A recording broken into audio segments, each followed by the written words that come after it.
The CarPlay is on. We have my phone connected with the wire straight into the plug there. We're gonna hit some music here.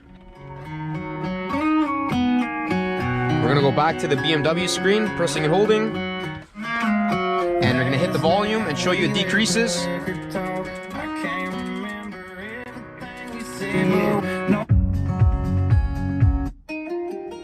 So that shows you it's all working. Before it just said auxiliary, now it says auxiliary front. Prior, it was stuck like this, and it didn't matter how much you spun the wheel. Now I'm able to increase and decrease the volume. With doing our coding, it's now going through the harness, so we no longer need to do any of this. This is gonna stay exactly as it is. The audio comes through perfectly fine. So here you go, here's the app. Bimmer code, this is what I used, as well as the THOR.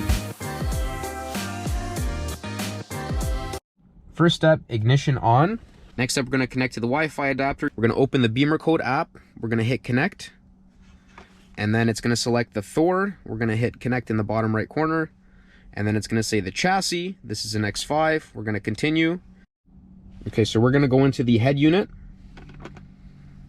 We're gonna go into expert mode. We're gonna continue, it's gonna give you a warning.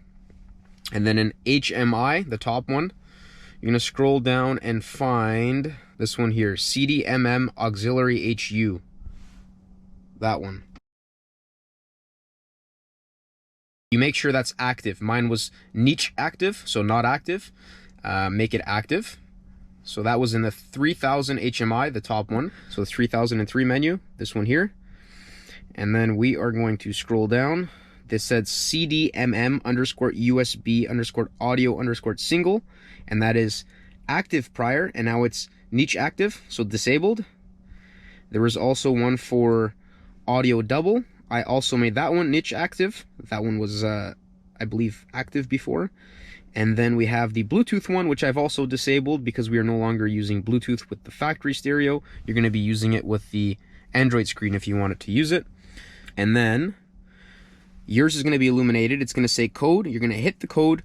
It's going to do its thing. It's going to reset the radio. Once that's done, you're going to go into the factory BMW menu, and you're going to be rewarded with the ability to increase the volume on auxiliary. So I hope that works for you guys. It worked for me. I'm super happy with it because now we get to listen to music.